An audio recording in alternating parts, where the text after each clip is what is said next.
Kevin Wagstaff, welcome to Built to Sell Radio. Hey, thanks for having me, John. It's great to have you. This company, Spectora, sounds cool. Tell me the origin story. How did this come about? Yeah, so my brother and I, back in 2016, we knew we wanted to start a business together. We just didn't know what it was going to be.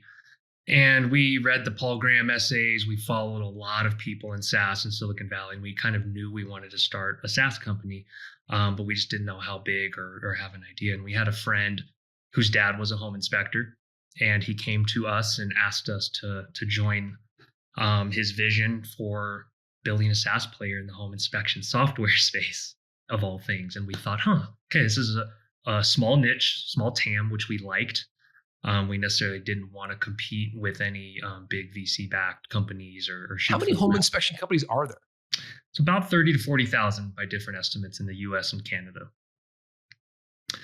So it's something we could wrap our head around. And so we said, yeah, let's take a look at it. And so sure enough, we started doing diligence, saw lots of stagnant players in the space, and decided to give it a go. And the other two co-founders ended up dropping out pretty early, well before launch. And my brother and I were left with this kind of idea and concept to run with. And so that was how we got started. When you say dropped out, did you ever formalize their ownership? Did you have a shareholder agreement? Like, how did you kind of, from a legal perspective, make sure they were fully out? Or did you? Yeah, great question. Luckily, it was early enough before launch, before any real formation of business entity. But we did have them sign away kind of any rights to anything they did work on. It really got to a point where my brother and I were in the Slack room all day, every day. We were obsessing over this because we were ready to go. We were ready to be all in. And they still had pretty good tech jobs. And so they kind of saw the writing on the wall and voluntarily said, hey, look, like we're not going at the speed you guys are going at. Because we turned into maniacs pretty quickly in 2016 going after this. This is one of those businesses where I think, like, are you telling me there was nobody out there with a SaaS platform from home inspectors, like a very tight niche? They all have similar like needs. Mm-hmm. They all go in and like, most people listening to this show will have used a home inspector, right? You buy a house, oftentimes contingent on inspection. You bring in the inspector, make sure the HVAC and plumbing is all in good working order. So most people kind of know the business. I'm like, you mean there weren't like 100 other companies already out there? We were shocked. So there were more than we initially thought. So I will say there were dozens and dozens, many of which we called zombie companies, where there's a guy in his basement, maybe still keeping it going, a direct app to PDF output, not necessarily a SaaS platform where you manage everything that's holistic. But there were a couple players. There was one player, HomeGauge, who we thought, okay, they seem to have a lot going for them. They have a good reputation. But no one where you do your diligence in a space and you're like, okay, they figured it out. They got 50% market share. We'll never catch them. We saw many fragmented, weak players, a lot that were like downloadable CDs, desktop installable, but only one or two true SaaS players. And they were lacking feature set from our early interviews of customers. And so we were like, okay, let's do this. I remember when I had my last home inspection done, oh gosh, it must be a while ago now. It might've been around the time you guys got started, maybe 10 years ago. And I got this like big binder, right? Like it was this giant binder with like the physical tabs in it. And it would have like, here's your HVAC system. And they're like literally like drawings of the. So are you taking that binder and making it a digital product, or what was the SaaS offering that you had? Yeah, that was part of it. So I was a realtor also 5 years prior to this. And so I remember getting some of those physical binders and reports and thinking in 2015, there's no way this is still happening. Even the carbon copy yellow piece of paper you'd get. So that was one big pillar of what we saw was, hey, this all needs to be digitized in a place you can reference it, queryable data, structured data, for a future vision of the platform. But then also the user experience we saw was lacking. I saw firsthand, home inspectors using point and shoot cameras, and then they'd go home, spend 6 hours dragging and dropping those into a PDF or a Word doc. And we were like, okay, something's really broken here if this is not happening through an app with structured data that creates a nice web-based experience for the home buyer and agent. And so that was kind of the original thesis, where like all of that together, no one was really doing all of that. Did you start with a mobile app? Yes. Okay. So Inspector takes a picture, it gets sucked into the software, and then that gets generated out. Smart. And you're right. I can visualize the Inspector with like a physical camera taking pictures, and I can imagine the time you saved the average inspector. Oh, It was enormous. It was our calling card. It was the whole initial pitch was 90% of your report should be done on the mobile device. You get home and proofread it for 15 or 30 minutes and you're done. And we've gotten so many testimonials over the years of guys saying they get more time with their family, they get more time to grow their business. That helped some of the word of mouth early on, was saving them time. And what did you charge for it? It started off $79 a month, and then we raised it to $99 a month per user after a couple years. Hi, I'm Colin Morgan, executive producer at Built to Sell Radio. And if you've been enjoying this podcast, you're going to absolutely love our new newsletter, Built to Sell News. We share actionable tips and insights to help you get inside the mind of an acquirer and punch above your weight when it comes time to exit. To subscribe, simply head over to builttosell.com/subscribe to sign up for free today. And the average home inspection company, I think of it as like a guy in a truck. I know that's probably a pejorative way of thinking about it. How big was the average home inspection company? Are they just single users, or did you get multiple users per firm? About 90% of the industry is mom and pop, one guy in a truck. Typically the wife helps at home with the back office. But then over the last decade, we've seen the rise of these multi-inspector companies. And so there's a growing segment that are anywhere from 2 to 100 inspectors in big metro areas. But it's largely fragmented. Okay, so how did you acquire customers? Because from my understanding, before hitting record and doing a little bit of research, this feels like everything you've said so far would suggest to me you must have raised a truckload of money, gone the private equity route at some point. Well, we'll talk about the private equity route later, but you must have raised a bunch of money. My understanding is you didn't. You did this on your own. Yeah, $2,500 each that my brother and I put in to get the domain name and to stand up the AWS servers and get going. So my background also was in SEO. I worked at Home Advisor, Angie's List, on their SEO team, sales, marketing, real estate background, and my brother on the dev side was the technical piece of it. So he started building basically prototype. And for the year prior to launch, I knew we'd need to build up our SEO presence. So I started making YouTube videos. I started writing blog articles, just about anything related to the home inspection space and the broader real estate industry. So I'd crank out an article or two a day, put it on our blog. And of course, no one read it. No one found it right away. It's the whole tree falling in the forest thing. But I stuck with it for a year, knowing that, hey, after we launch 6 months later, a year later, we need to rank first for the term home inspection software, which is what people search when they are looking for home inspection software. So that was one big pillar, was our SEO really ramped up quicker maybe than the average company, where it could take a couple years, if not at all. And I also offered home inspectors a full SEO audit with recommendations of how to boost their presence just to get software leads.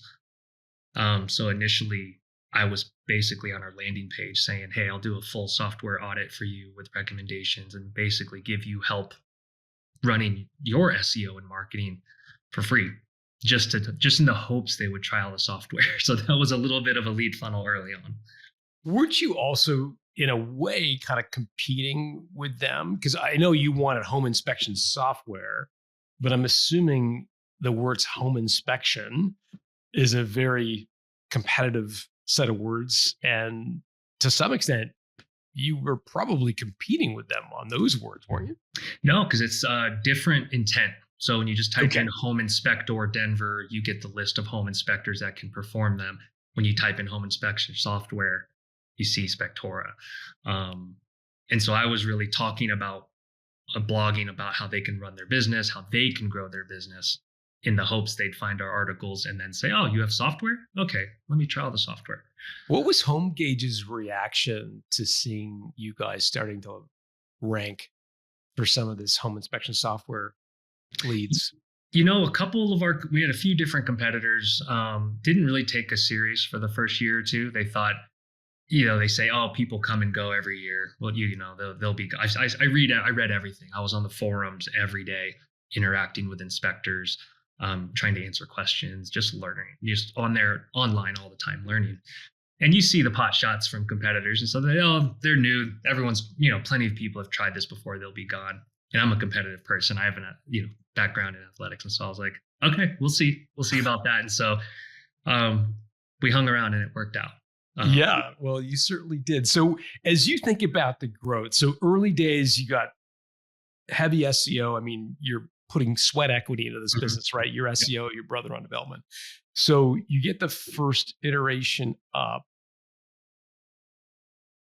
A lot of people think about inflection points or decisions that you made along the way. Do you look back and think, yeah, that decision that we made was seminal? Like that was the right decision at that point. Do you look back? Was there one of those inflection points in your journey that you now look back in retrospect and think, yeah, that made a lot of sense? Yeah, definitely. So I would say, so we launched January 2017. Got 2 users in the first month, 3 users in the second month.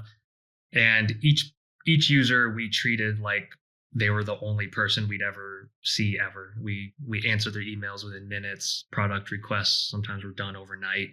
I'd follow up with them, multiple demos. And so we were like, hey, word of mouth is big in this industry. We need to nail that. And so mid-year, we were probably at 40 users in June of 2017. And then we said, hey, let's do a sale. Let's grandfather people in for life and just see, even though that's a no-no. Lots of people say that's a no-no. Yeah, like it's cardinal sin of any SaaS company. We at times we regretted that in the future, but we did a sale at the end of that first year. We ended up with 200 paying users because we did a sale mid-year in June, and then we did a Black Friday sale. But we locked in people to try the app, and then we got feedback, and then we iterated on their feedback, and then that word of mouth really grew from there. Of, hey, these guys, Kevin and Mike, they actually listen to us, and they're actually implementing changes. And we didn't sleep that whole year because we just were up, ready for feedback, constantly asking for it and implementing it at a high velocity. So that first year, once a couple users that were really tapped into the industry, they started telling everyone in Facebook groups and forums. And then it was like, okay, we're on the scene. I would imagine you mentioned word of mouth is huge in this industry. It just seems to me that, local home inspectors aren't competing with people in different cities. So they have no reservations sharing online about what works, what doesn't, what are you doing? I'd imagine the forums are pretty vibrant. And they drive around in a truck all day by themselves, and they're in houses by themselves. So the community they seek online, huge. And pretty much every day someone says, hey, what software are you guys using? Do you like it? Does it have this feature? Does it have that feature? So robust online communities. And once you get a good reputation, it's worth its weight in gold. Was that part of your evaluation of the industry when you were just figuring it out? You looked at the total addressable market and you thought, well, there are 30,000 of these folks. Were you also considering, or was that sort of a happy coincidence after the fact that you realized they were pretty connected online? Well, when we were doing our diligence, we saw, okay, there's a couple forums, there's Facebook groups, so we know they're accessible at least, and we know they like to talk. So we noticed it, but we didn't realize how powerful the word of mouth wave would be month after month, year after year, until we saw it kind of snowball. How did your pricing model evolve as you grew? You mentioned $79.99. I mean, is that where the product sits today, or has it expanded from there? So still at $99, but basically we had add-on inspectors that were a lot cheaper early on. So add-on accounts were I think $49 a month to start, and that's ramped up over time as the product has become more valuable to them. Mm-hmm. So now it's $99 for the lead user and $89 for add-on users. But then we have added on website hosting, because we also built websites for our inspectors early on. That was part of my role. The first couple customers that I did an SEO audit for, they said, hey, I don't like my website. Do you build websites?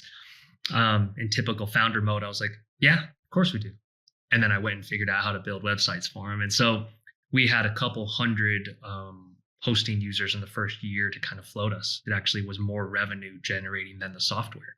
So we went from agency to hybrid to kind of just full SaaS. Wow. And so how did you say goodbye to the hosting customers? We still have them. So we still run the hosting for the websites. We have about, I think, 2,000 websites that we host to this day. And so it's a nice line item. It's probably 15% of revenue currently.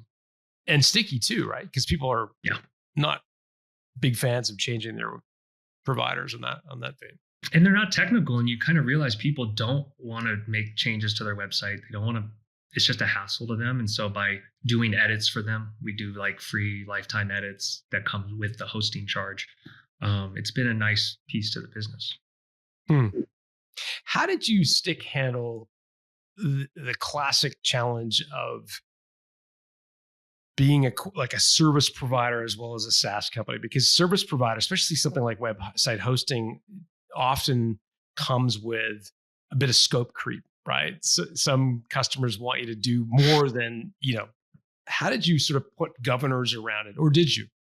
Well, it was a push and pull over the years. There was times where I think we over-indexed on trying to service those customers and thinking, hey, let's grow this out.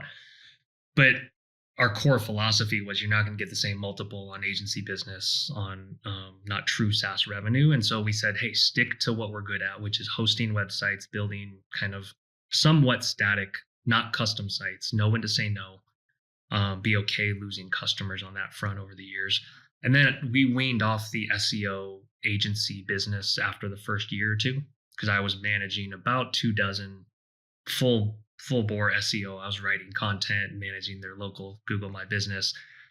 And then it was like, okay, we got 200 customers for SaaS. We got to wind this down. So we kind of phased the true agency model out after about 2 years, and then just kept the hosting, because that actually was scalable, because most of them, it turns out, didn't need edits.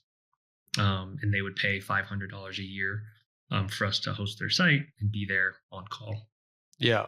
You mentioned the multiples better in SaaS.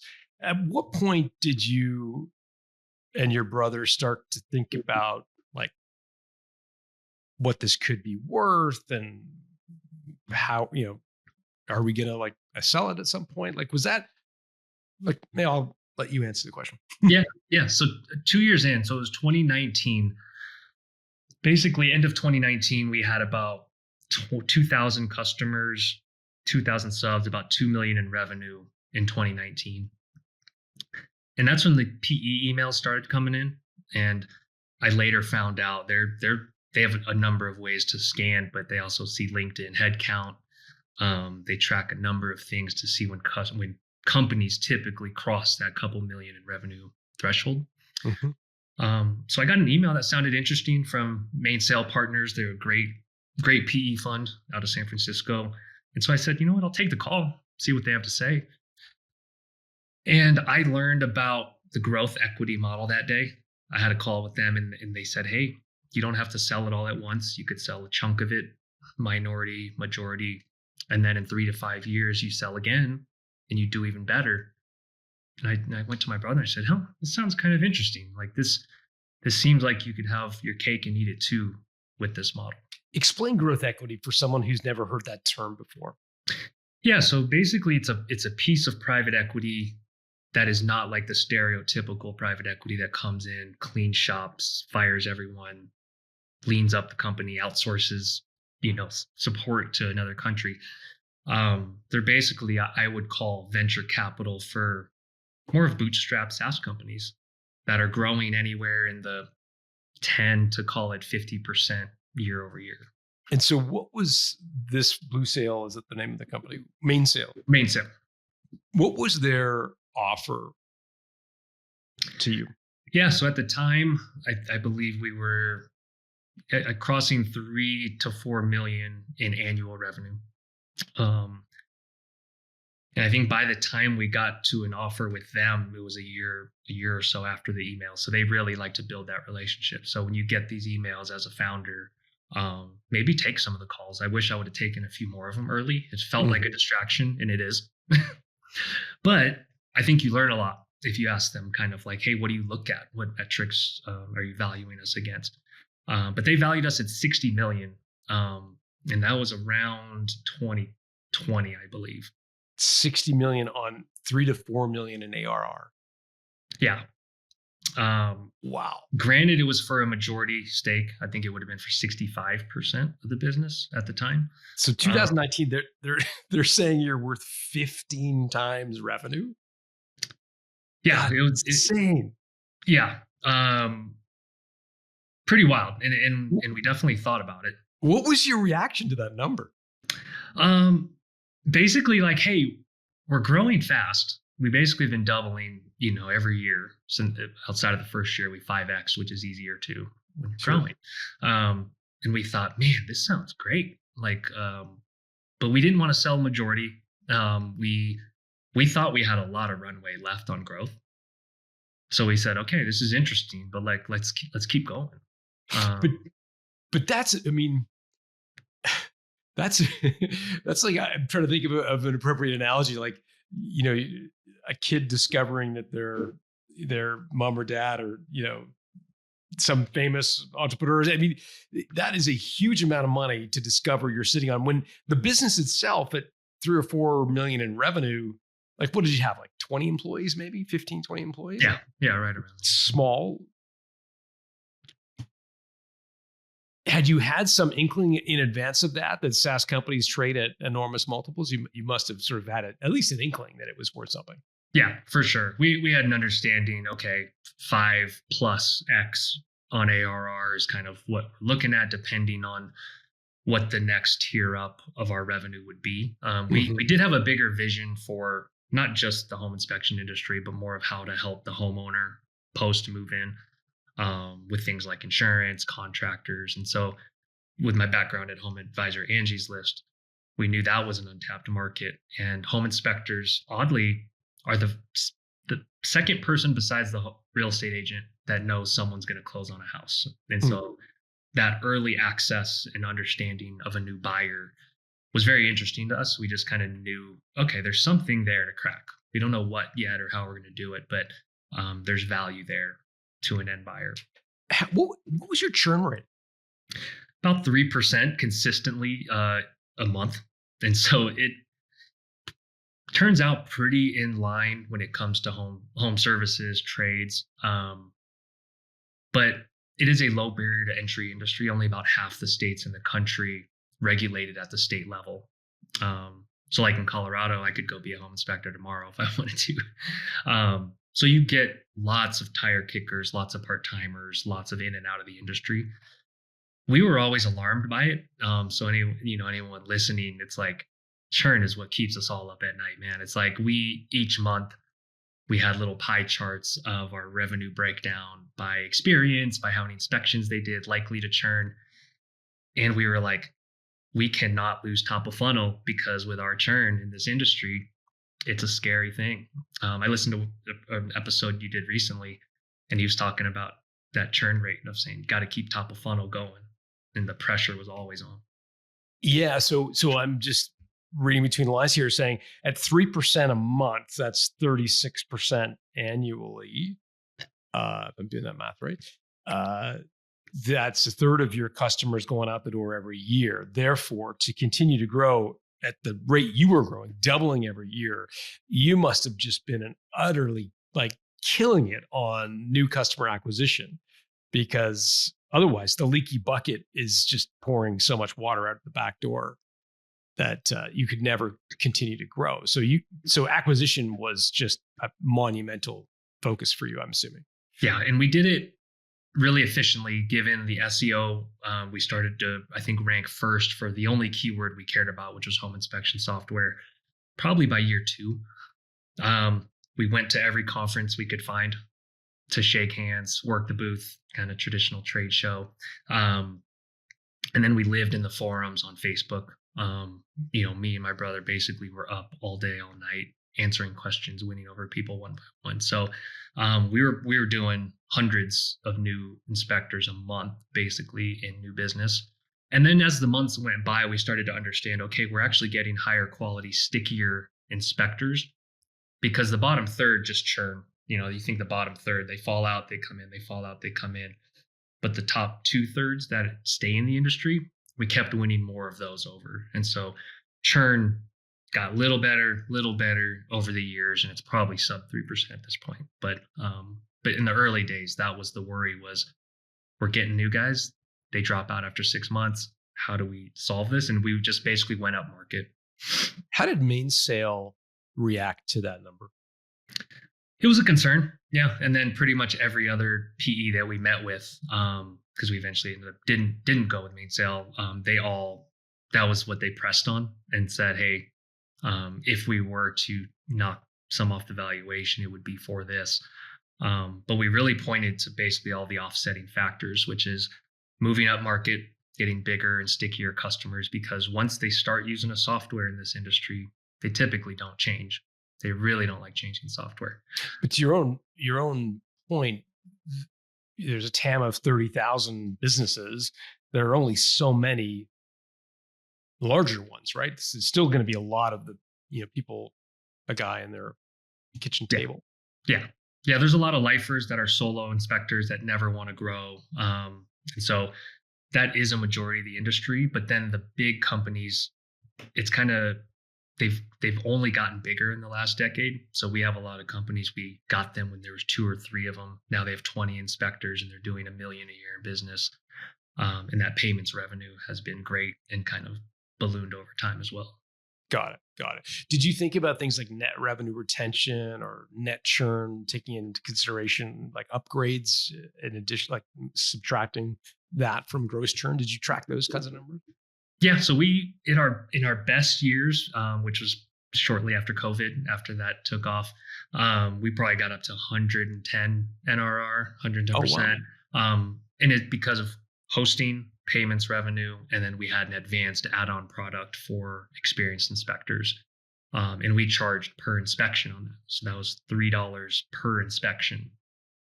It's an enhanced suite of tools for basically the more sophisticated businesses in the industry. Basically better metrics, better CRM capabilities, routing in the field. So if this type of inspector does this type of inspection, okay, he's eligible to be booked online. So basically like complex set of rules. So those 3 or 4 add-on products, we really focused on selling hard to kind of offset. Yeah.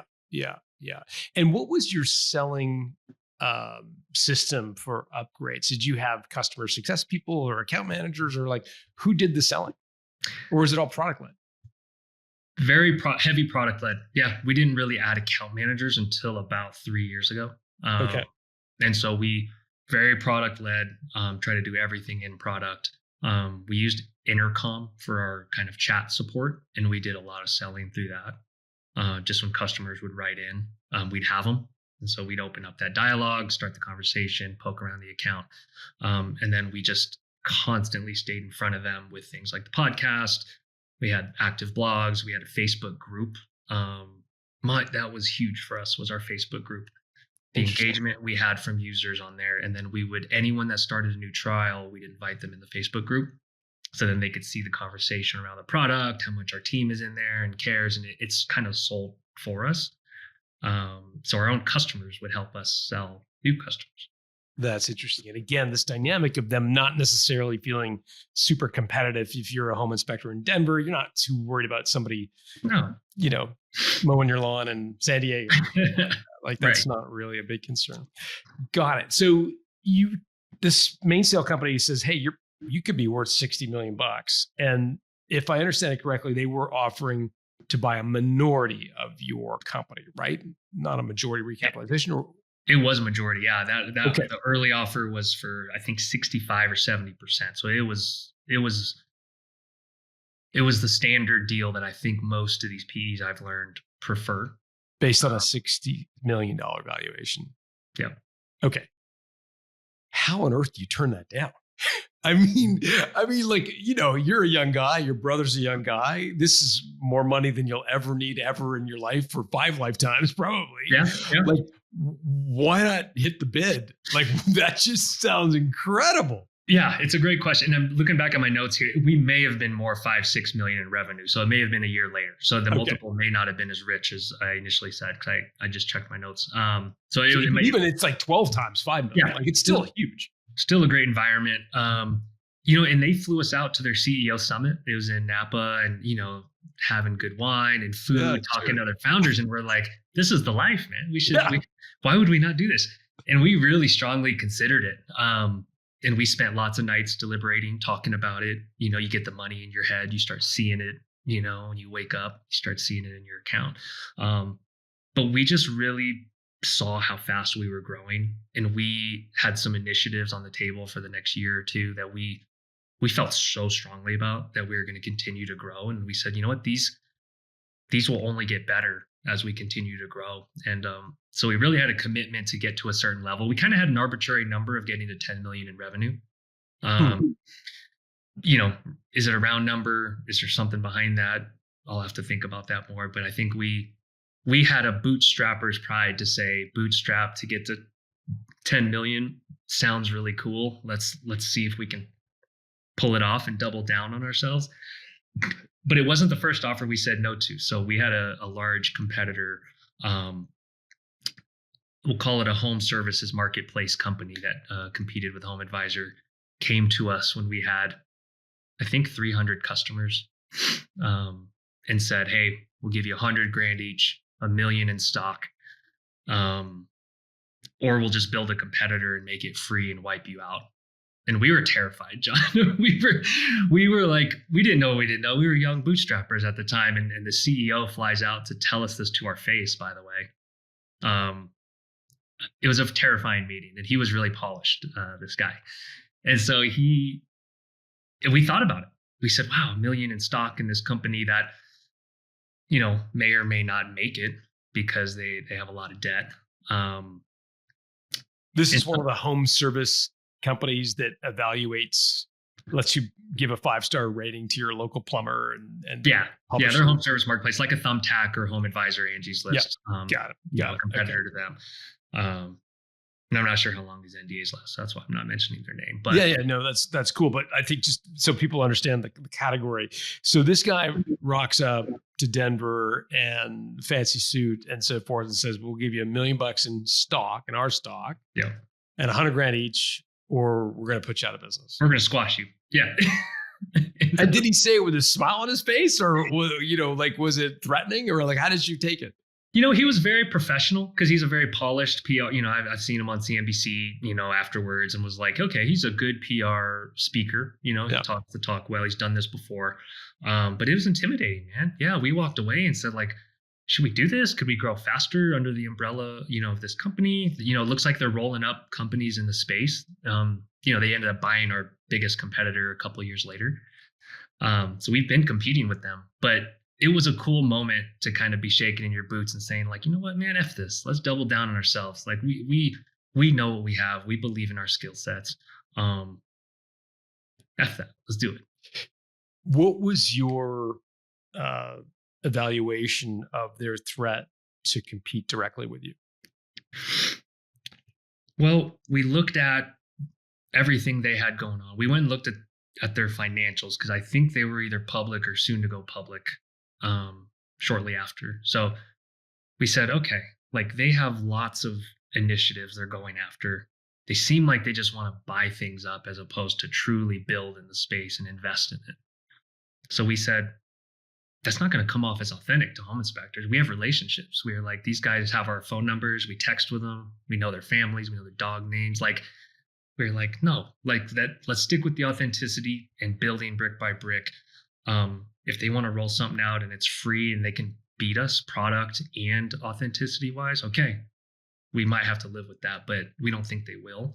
We thought they were shortcutting the industry by just trying to do the roll up,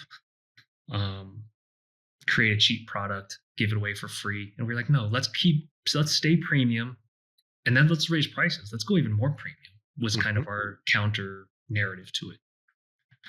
Makes total sense, but it does underscore the courage to say no to a $60 million valuation when just previously you're threatened to be put out of business by this guy. Now you've got, you know, 60 million on the table, and you're like, nope, we're going to double again. And that's a pretty courageous move.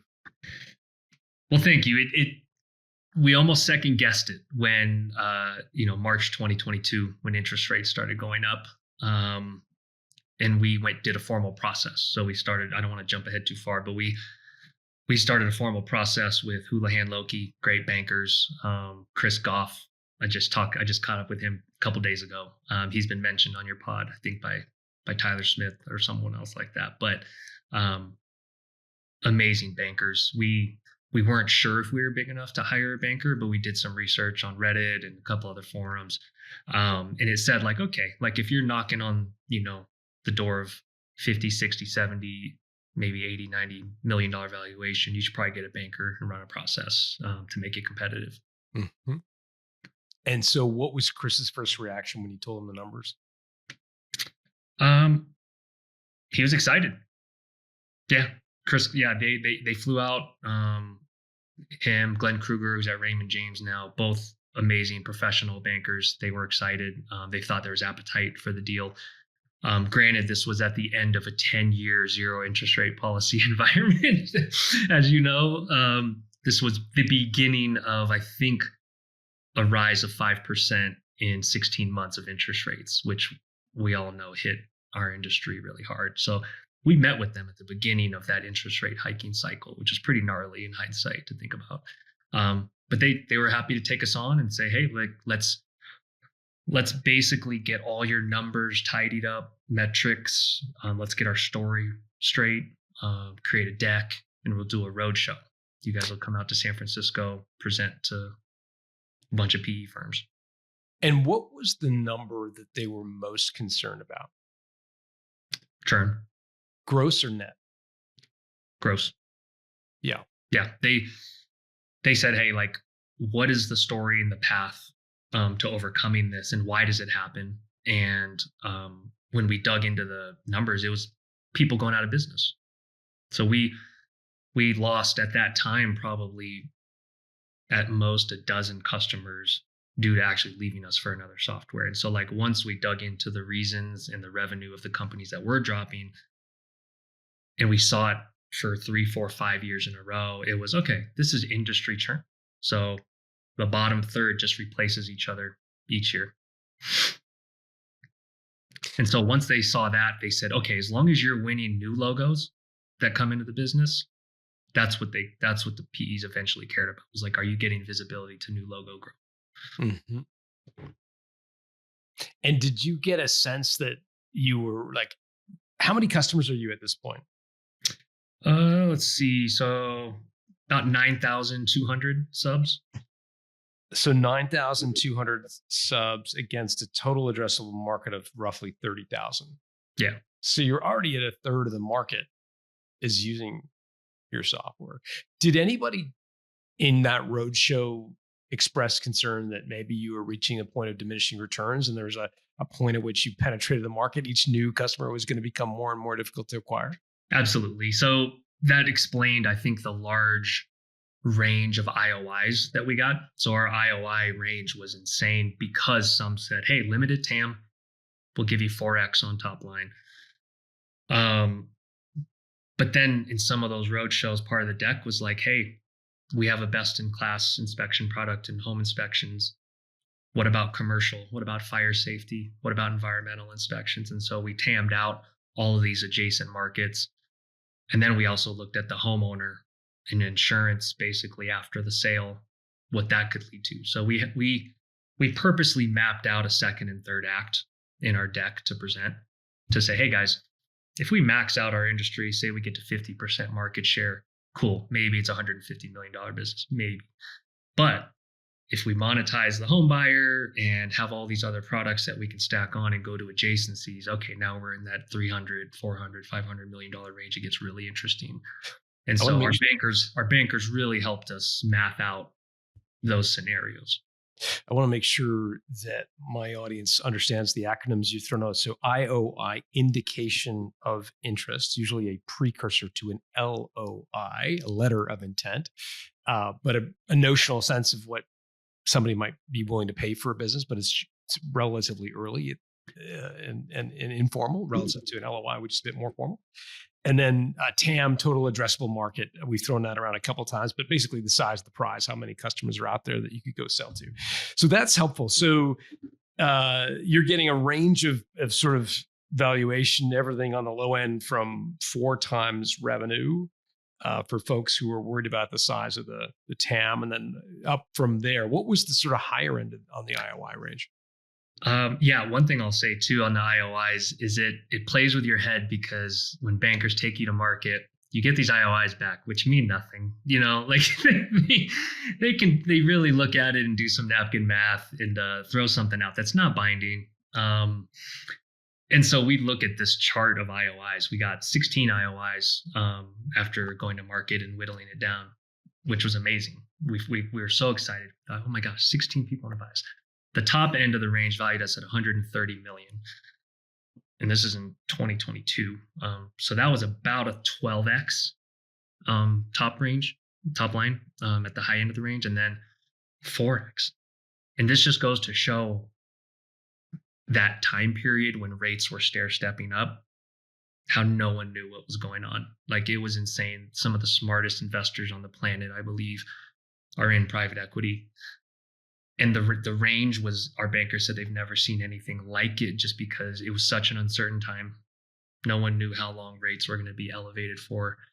And then our business was tough. Not the core business wasn't tough to understand. It was the second and third act, basically, like what's going to be our revenue add-ons in the future. Some got it and some didn't. And with regards to the adjacencies, and again, for my listeners, this idea of like the second and third act is I think for an audience of acquirers saying like, yeah, we've got this business, but what it could be is this plus this other thing if you wanted to invest, et cetera. Were you, if a deal had fallen apart or didn't happen, or you didn't get the valuation that you wanted, were you serious about those adjacencies? Were those businesses you were going to go into regardless, or was it more window dressing for the purposes, not window dressing is the wrong choice of words. Yeah. Was it part of the packaging of the business? Yeah, we had done some initial light research to say, okay, once we capture our market and feel like we are doing everything we can to service it and do it well, we will go into these to try to, that was our initial vision, was like, keep growing the company, right? Where's the growth going to come from? But then once you understand private equity funds, you always need to have, quote, meat on the bone for the next buyer, is what you always hear. And so once we understood that, it's like, okay, you always have to be thinking of what that next leg up is going to be. But we saw the potential there early on, but it just felt so far in the future to us, when you're just trying to survive and get more customers, like I'm sure a lot of your listeners are at, you just want to keep growing in your core market first. Yeah, for sure. And are you profitable at this point, or like what's? Yeah, so we were raised by a military dad that put water in our orange juice, water in the ketchup. And so he always taught us to never only spend half of what you make. That was kind of what he ingrained in us. And so we were profitable since month 3. And so we ran anywhere from 50 to 60% EBITDA margins pretty much the entirety of the company, up until these last year or two, once we, with our PE partner, wanted to spend a little more for growth. But we always paid ourselves well over the years. And because of our limited TAM, limited amount of inspectors, we were always kind of worried about overspending and growing too fast, which is funny because if you remember 2017 to 2020, there was money flying around all over Silicon Valley. You could raise as much as you wanted, have hammocks and whatever in the office. We always purposely slow rolled growth, and said, let's do it organically. Let's burst at the seams before we hire. And so we ran really good profit margins pretty much throughout. And that's also why we were able to say no to that offer, John, was when you pay yourself well throughout the years, you're not doing the starving, sleeping on a couch, eating burritos. So like, let's take this money because we want to be rich. We were living well. And so that gave us the clear head to say, okay, is this the optimal decision, or can we just do it in a couple years and the outcome will be even greater because we're not longing maybe, for that exit. Yeah. Like I'm just doing the math. If you're like just let's do round numbers. If you're at 10 million, there's 5 million of EBITDA there. You and your brother can split a big chunk of change, I'm imagining, each year. Yeah. There were some amazing years. And as an S corp, it's like you pay the taxes on it regardless. It's passed through, and so it was pay ourselves or reinvest in the business. And if we were not 100% sure of how we would reinvest that money and get gains, we just paid ourselves well. But then we put in sweat equities. We were still working 80 hours a week to generate the growth, and so we said, we'll trade our time, but let's secure our family's future first, because you never know when a meteor could hit the home inspection industry, or say this big player makes the free version and really wipes us out. Okay, we got a couple million in the bank. We feel great about that. This isn't for nothing. So we were fortunate to be able to really be lean throughout the year. So where does it go from there? So you do this roadshow with Chris leading it. You got indications of interest anywhere from 4 to 12, big range. What happens next? So late 2022, interest rates continue to go up. Money starts to dry up. So funds start sitting on their hands a little more. We get down to 5 LOIs. So we get down to 5 LOIs at the end of 2022. 5 actual offers. Basically ranging from valuing us at 65 million up to 125. And forgive me, I may have already asked you this, but roughly where are you on ARR at that point? Yeah, end of 2022, we're at about 10.5 in revenue. Okay. About 8,000 customers. So again, the offers are kind of 6 to 12 times. You got it. Huge range. Yeah, which again, at that time, some were adjusting ahead of the curve to the new environment, the slowing environment, basically money getting more expensive, because some private equity firms do a lot of borrowing to fund these deals, and their cost of capital just went up threefold, fourfold, from basically 0% to a lot higher. And what kind of structuring did these offers involve? Were they all like, we'll buy 60% and you roll 40, or what was the sort of structure? Yeah, mostly 60 to 70% they wanted to acquire. Couple of them were clean deals, as in most of the money would go to Mike and I, as what they call secondary. And the story gets interesting here because the lower 2 offers we didn't consider. The highest offer, 125.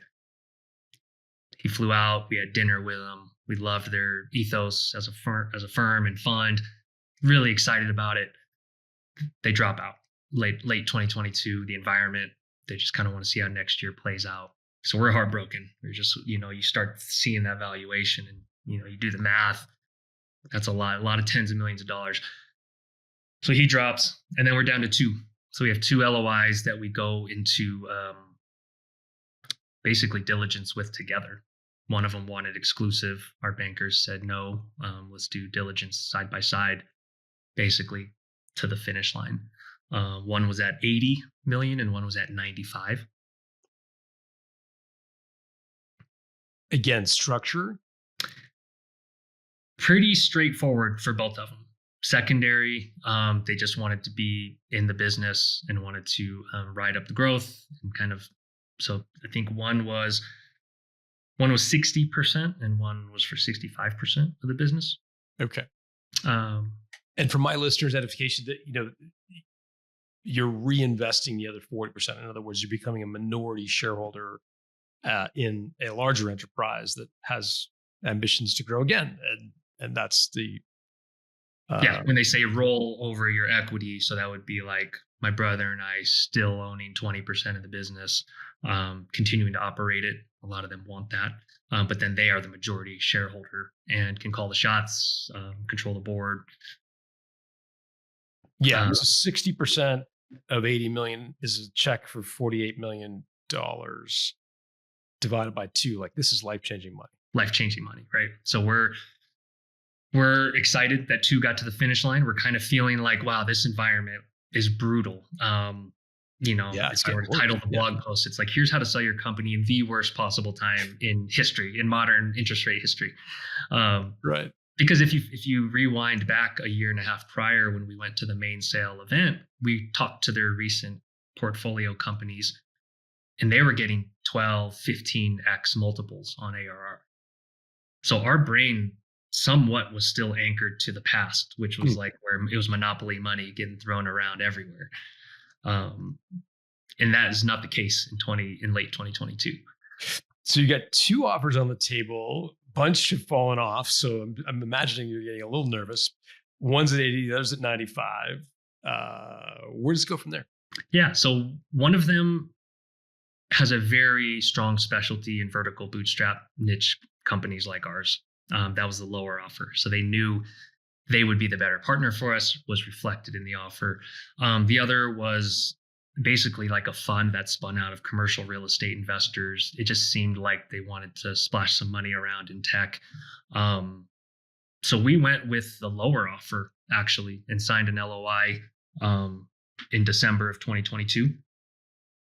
And so that was at 80 million EV, enterprise value. And it was for 54% of Spector, actually. I just double checked that. So early December, sign an LOI, basically go under heavy due diligence for the month of December.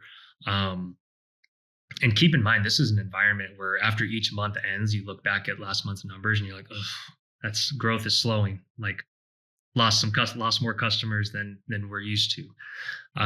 So the environment's deteriorating while they're doing due diligence, and talk about sweating bullets. Like our bankers were like, we do not want to get to January because then they're going to ask for December numbers. And I don't think we want that. And we have higher churn in winter anyway. So we get to January, early January, they fly out. This fund out of San Francisco, very reputable fund. We were told is very founder friendly. They told us, oh yeah, we don't retrade. We don't play any games. We're pretty straightforward, founder friendly. They fly out to Denver and meet us at the airport. We do a diligence readback. So you do a diligence playback with who you go under due diligence with. I don't know. I've never heard that term before. What is a diligence playback or readback? Yeah. So, they had their junior, their MBAs, their associates basically dig into every crevice of our business, every spreadsheet, every metric, every number. And they basically form their thesis on weak points, on kind of where we can go as partners. And they read back out to us their diligence basically. And so they flew a team out to do that. We were joking, had appetizers, had drinks, went through the deck. We were like, oh man, they're going to be good partners. Like they know our business well. They have a good idea of what we can get done. They know the industry. And we were like, all right, looks like we're going to close in about a week here. So we had a proposed close date. I think it was like on the 18th. Send wire instructions even. So we're on track to do this deal. We send wire instructions, and then the night before close, we get an email from our bankers saying, hey, here's an updated proposal from the fund, from the company. And it basically adds in a seller's note, which is basically us taking debt out on our own business. So the business would owe us this money. So that's part of our payout. Seller's note for 25 mil, an earnout. So they added an earnout, which was not there the night before. So this is all the night before we're supposed to get basically a check for $12.5 million. So I'm not done, John. I'm not done. So they add a $10 million earnout, and then a call option in the future for 3 months to buy the business at basically a fixed valuation, which we would have for sure surpassed in 3 years. So it's a 36-month call option to buy more of the business at, I think, slightly higher than the 80 million. So a complete retrade. Wow. Literally the day before? Literally the night before. That's insane. Close. Wire instructions were sent. We had we had a kickoff meeting, I think, scheduled the next week. They go to their investment committee. So it's like if you work with a PE, they're all going to take it to this committee that beats the deal up and finds reasons to say no. And in this environment where numbers were getting worse, the news cycle was terrible in January of 2023. So they come back and effectively lower the deal by at least 10 million plus an earnout plus a seller's note. And was the earnout, if I'm understanding correctly, it was instead of paying you the 80 million that they valued it at, they were saying, 10 of that you're going to have to earn. Exactly. So they weren't adding another 10 onto the 80 to make it 90. They were saying, no, of the 80, you got to earn 10 of it. Yeah. They're saying part of this is now going to be an earn out, and there's the seller's note. Oh, and we want the option to buy more in case you guys succeed more than we'll think. And so, it was just it was insulting, honestly, in hindsight. But at the time, we thought about it. Even because when you get that close to the finish line, everyone, they count on you feeling that money in your bank account. So like a retrade, they're just hoping you've already thought about that, 2 million, 5 million, 10 million. So we stayed up all night talking on the phone, saying, because I brought in the counter perspective. I said, Mike, what if this is as good as it gets? Because this environment is getting bad. Like Fed funds rate is like 5%, capital's drying up. What if we stay here for a couple years and growth deteriorates? Because the kiss of death, we all know, is like growing at like 5% a year, 10% a year. That's the kiss of death to private equity. So we thought about it. But then we said no. I think it was like 3 days later. We said, you know what? We're going to go at it. We're going to triple down on our sales sheet again. We're going to triple down. We're going to defy the odds. We're going to invest in growth instead of paying ourselves what we've been paying ourselves. And you literally walked away from the offer at the last minute. So I got so many questions here. So that email you got from your M&A banker, Chris, did he do anything, like how did he position the retrade? That's a great question. He was the consummate professional throughout this whole process. They obviously get paid when we do a deal. It's contingent. He always teed it up, gave us the facts, told us what they might be thinking, told us it's always our decision. And he said, look, they probably went to their committee. It's more risk than they're willing to take. So they structured it to minimize their risk completely. And he didn't put pressure on us. And I always love him for that. And I told him that just the other day, and I talked to him. So I'll never forget how professional you were, how you didn't make us feel pressure when your paycheck and bonus and your team's paycheck relied on this. But I'm surprised he emailed it. Like, to me, when you're delivering bad news, hey, you've just been diagnosed with this terrible disease. It was a phone call too. Yeah, it was a phone call too. Yeah, it was a phone call too. Okay, I was gonna say it's just an email. Like, hey, let me know if you're good with this. Yeah. That would have been. It was like, let's get on the phone. Okay, here's the term sheet. For okay, got it. But it was shell shocking. So we walked away yet again. At the altar, we felt like we got left. We were pretty devastated because we thought this is the third time, man. Like, so the first time is like, we're gonna kill your business if you don't take $1 million of stock for company. The next time it's like, here's $60 million. No, that's not enough. Now we got $80 million, and that blows up. Like, I'm surprised you have any like a heart muscle left at this point. And bear in mind, we're still growing through this. We're hiring leaders. We're trying to find a head of sales, a head of marketing. We're spinning up account management. Are they aware of what's going on at all? Like, are your employees aware of anything?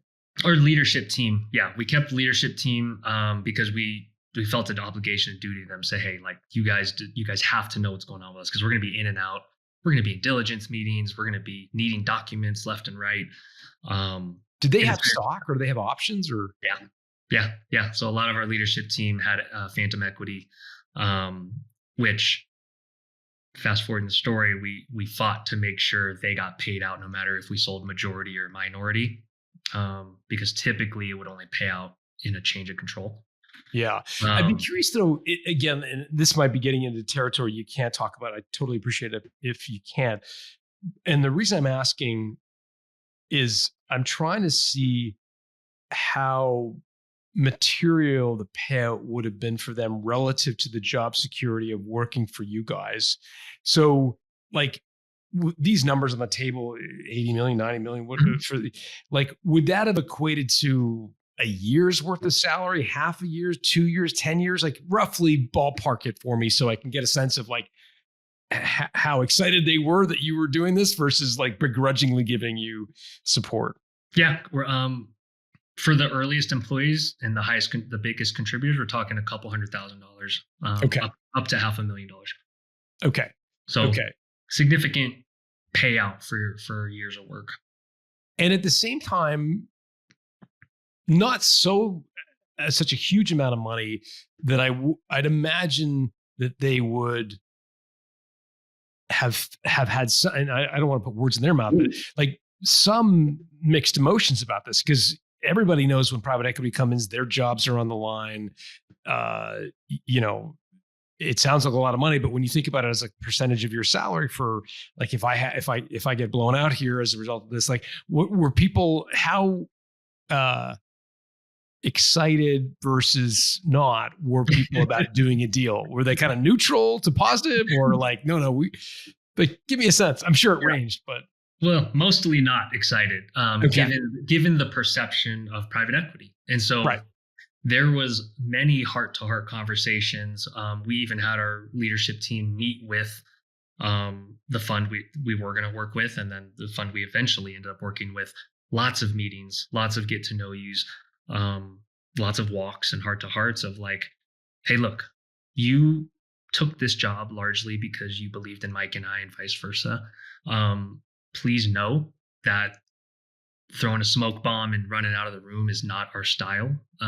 We would not partner with someone who didn't share the same vision, didn't have morals, ethics. Trust me, we met with a few of those funds. We met with plenty where we were like, if we get an offer from them, it doesn't matter how much, because they don't feel like they give a shit about us, for one. And two, we'll just be one of 300 portfolio companies. And then they'll clean people out and bring in their people. We're not going to do that. So there was a boundary there. As much as people think like, more money is a no-brainer, when you're in the room with these people and you can see what's going to happen, there's certain funds where you're like, no amount of money would work. But did you get pushback from employees saying, but why do you want to sell? Like, for folks listening and not watching, if you haven't seen Kevin's a youngish guy, doesn't look like you want to retire anytime soon. Maybe you do, but you know what I mean? Like, they would have been under the impression that like, what are you going to go do for the next 50 years? Why do we have to sell? Why don't we just got to keep this thing going? How did you deal with that sort of question? I'm older than I look too. I'm 40. But you're not 70. Like, let's be clear. A lot of them kind of pleaded with us and said, don't do this. Like, you don't need to, like, what's going to happen? Like, what reassurance can you give us?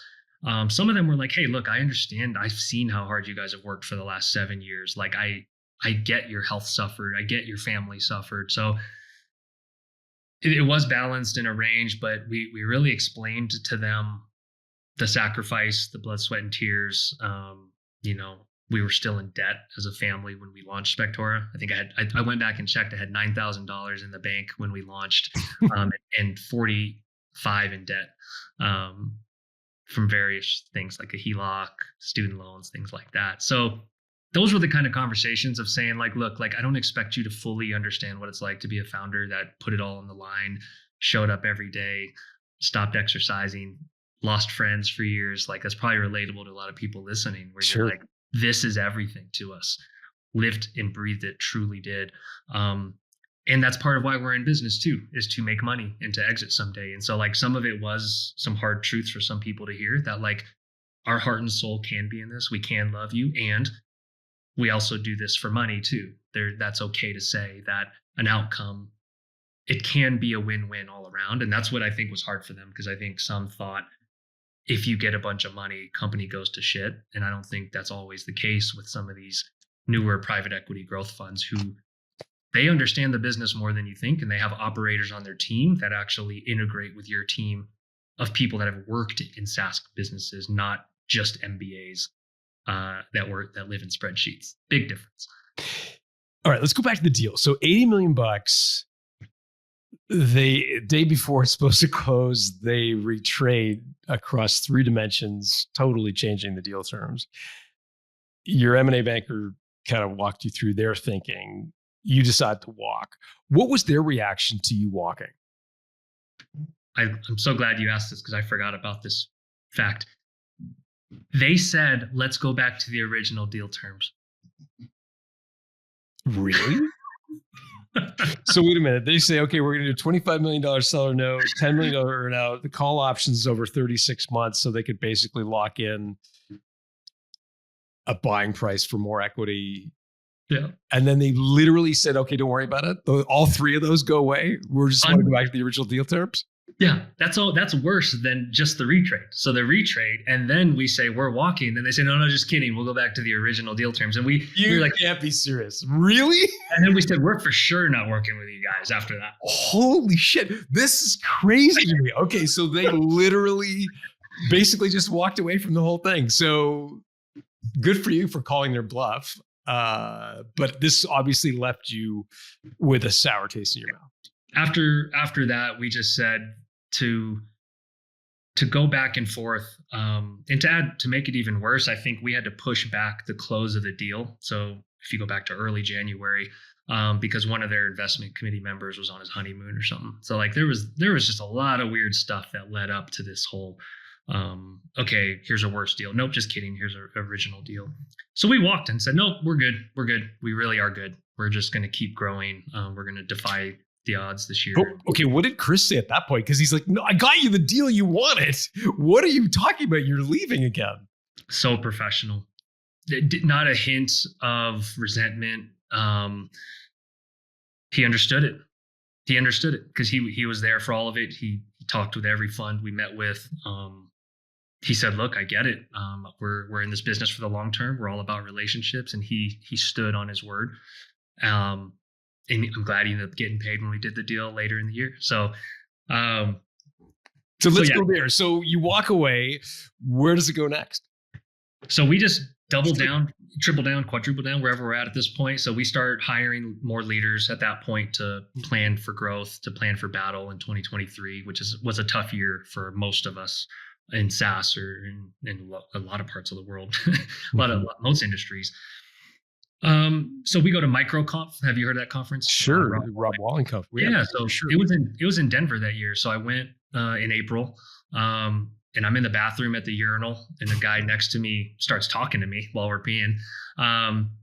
And he's like, "Oh yeah, aren't you from Spectora? Like we've been tracking your guys' business." So we wash our hands and go out. And he goes, "I really think you should meet with our partner, Chris. I'm from Radiant Capital.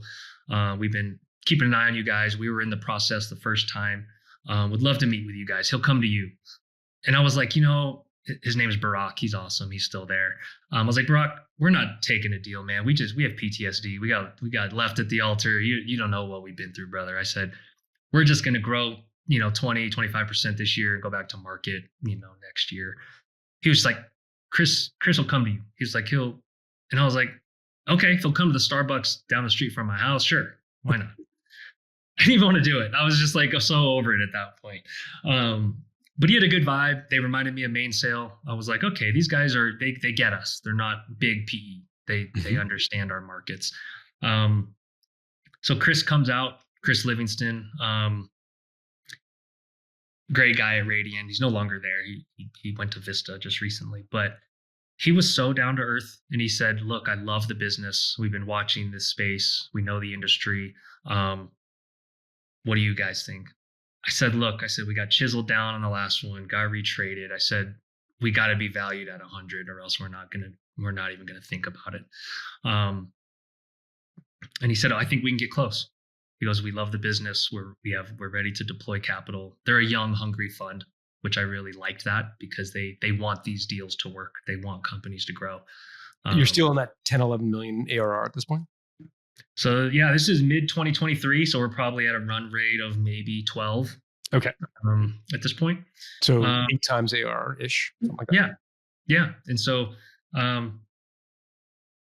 basically I get my brother on the phone with them, or then we have a lunch, they come out again, and then they send us a term sheet. And they basically, it's a non-filled in term sheet. It has, you can have X amount of millions for X% of the business, which is very, very interesting. It's kind of like fill in what you want. And it's like this, there's no way this is too good to be true. Sorry, they left it blank? Left it blank, basically to say like, tell us how much you want for what % of the business and we'll negotiate from there. That was their LOI. Yeah. Indicative term sheet is what it's called. Indicative term sheet. I've never heard of that. This is like really interesting. Okay. Yeah. So he's like, we'll hammer out the specifics. And so we said, we want to be valued at 100 million. And this isn't throwing shade at him. This is in typical PE fashion. He goes, okay, if you want to be valued at 100, I'll send over a term sheet for that. It had like a 3x liquidation preference on it.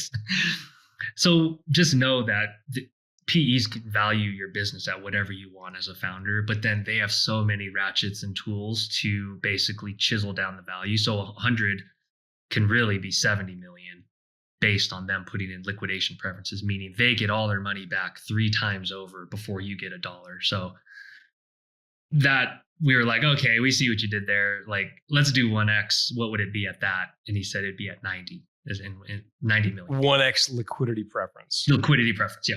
Got it. So in the event that you sold a second time, you sold to him and then sold a second time, they would get all of their 90 million out first, and then the remaining would be split commensurate with what your shareholder.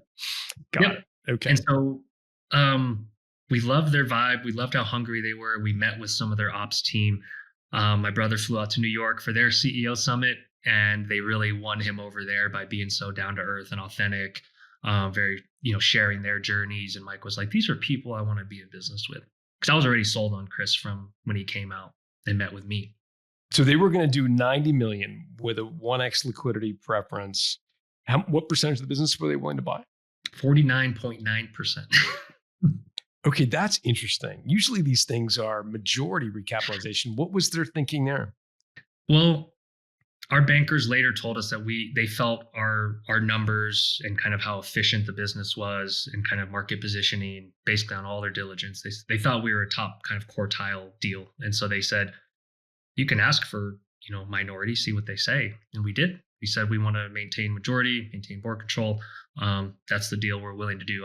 Because we had money in the bank, remember? We said no to a deal in January. So we said, we're fine not doing a deal. We don't need you guys. And that ultimately is the biggest leverage, is when you don't need a deal. And so that's what we learned. And so we said, we'll sell you a minority for 45 million. And that went directly into your genes, or was an expectation that some of that would be put into growth of the company? Most funds will fight for some of it to go on the balance sheet. They fought for that. They wanted that. The business was spitting off so much cash. We were putting, a couple million in the bank a year. And so we said, no, all secondary into our employees. And then we'll continue to build up cash until we deploy it to growth. And so we said all secondary and all. And what was the reaction to that? They were okay with it. Yeah. And did they have any sort of call options on the 51% or 50.1% that they didn't buy? Any opportunity to buy at a certain threshold? Okay. So you're clean. Wow. Okay. So they're writing a check for a lot of money for 49.9%.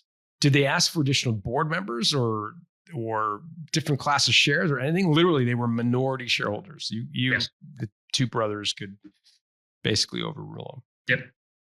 Where does it go from there? So diligence hell, going through that again. It's a little easier this time, obviously.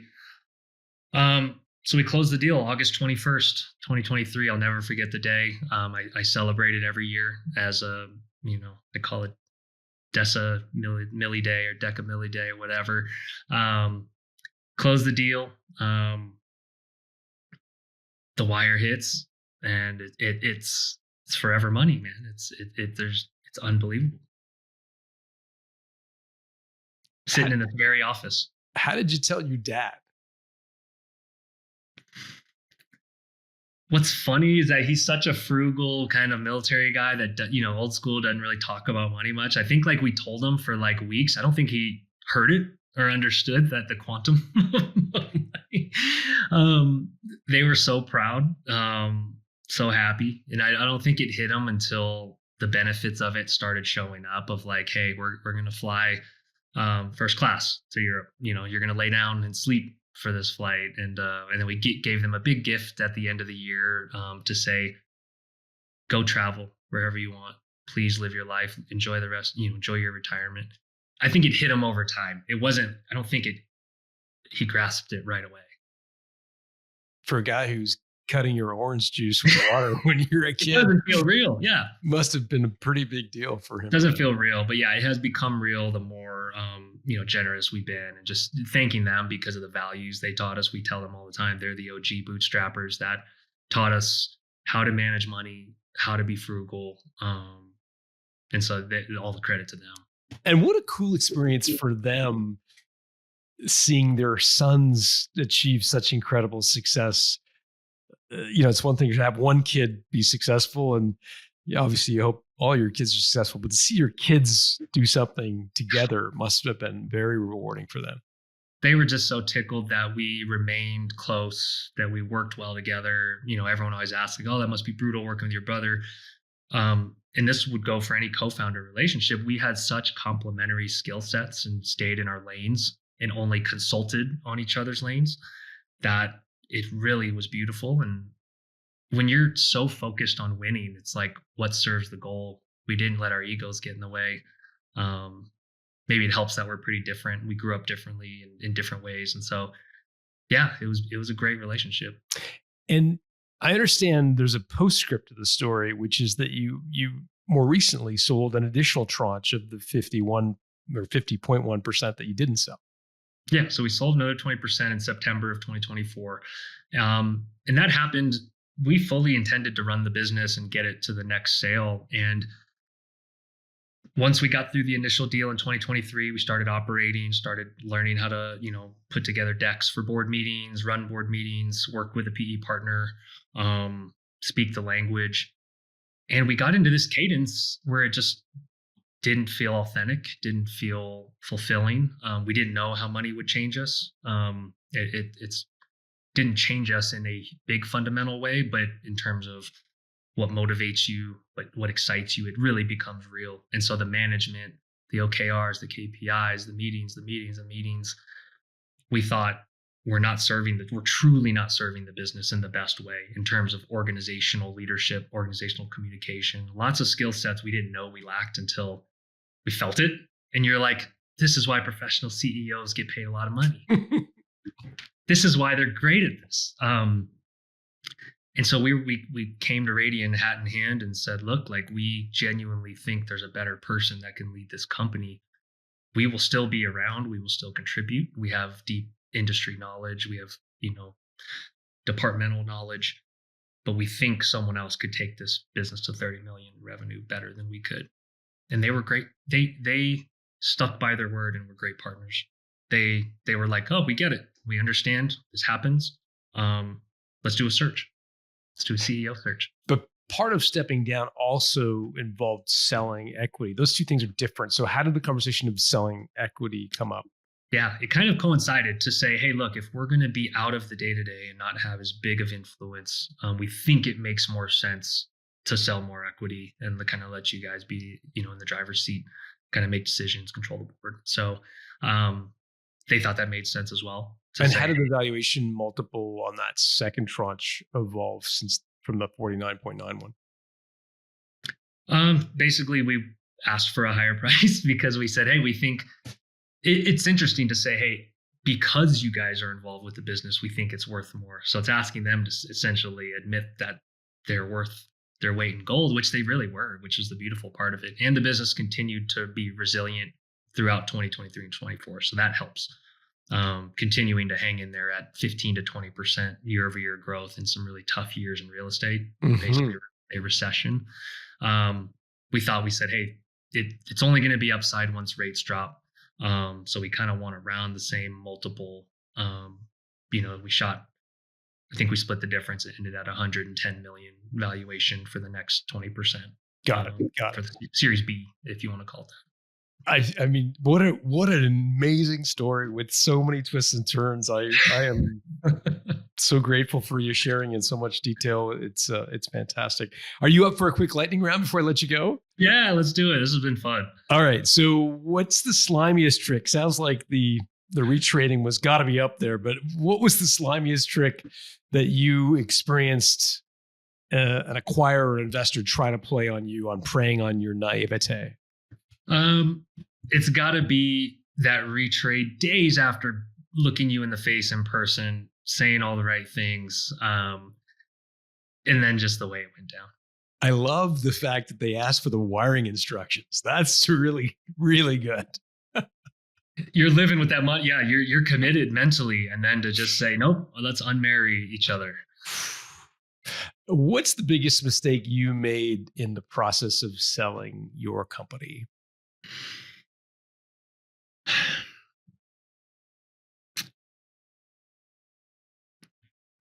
I would say having these conversations sooner with private equity, to understand what they're looking for.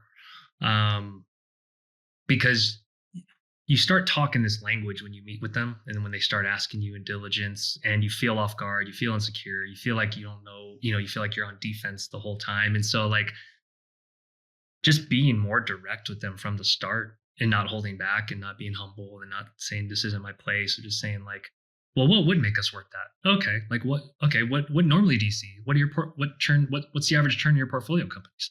Like make them say, I can't tell you that. Right. What was the emotional low that you experienced going through this roller coaster? As you look back, was there a moment or a memory that you think, wow, I really hit bottom end? Through all of Spectora or the sale process? No, through the sale process. Sale process.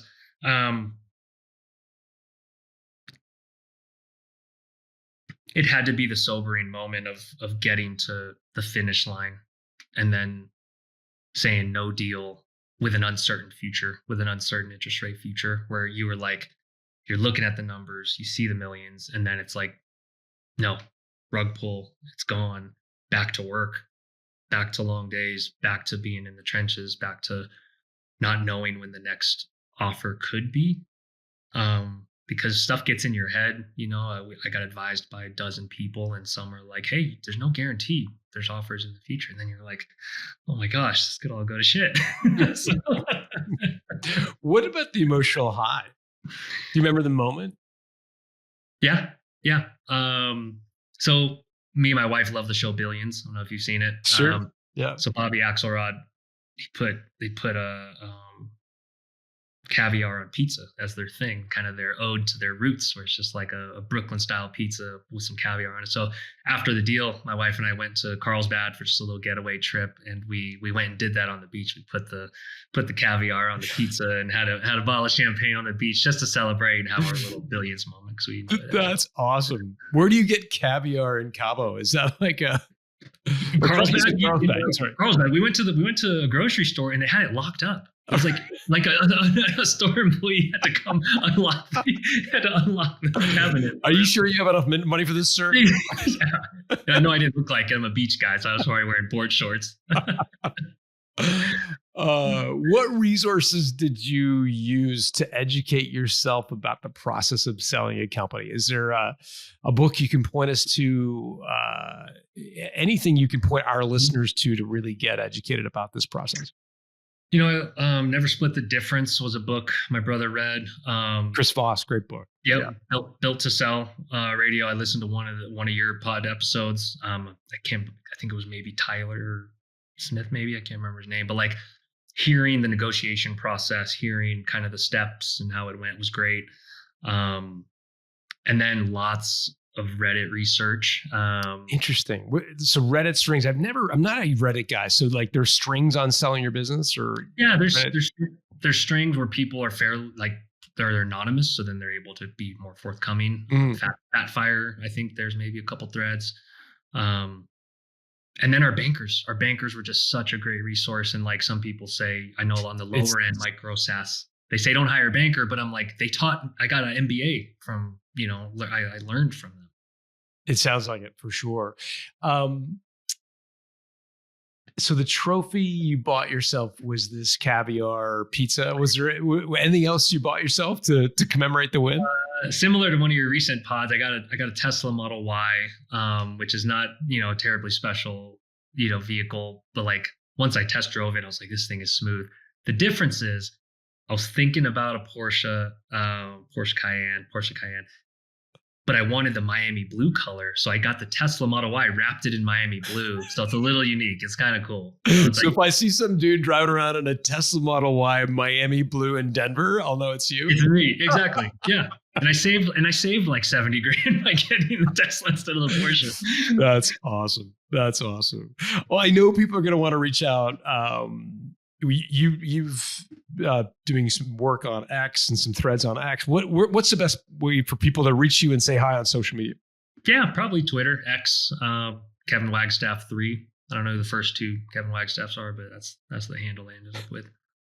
Awesome. Okay, we'll put that your X/Twitter. What's the word I'm looking for? Handle, I guess. Yeah. It's a weird word. It's a weird word. I'm still not sure whether to call it X or Twitter. So we'll put it all in the show notes at builttosell.com. Kevin, I'm really grateful for you sharing this story. It is incredible story of resilience and success. So thank you for sharing. Awesome. Thank you for the resource and what you're putting out in the community. I think it's so important. There's not enough of it. And so, yeah, thank you for the work you do, and happy to come back on and talk shop anytime, man. Well, with guests like you, make it easy. Thanks, man. All right.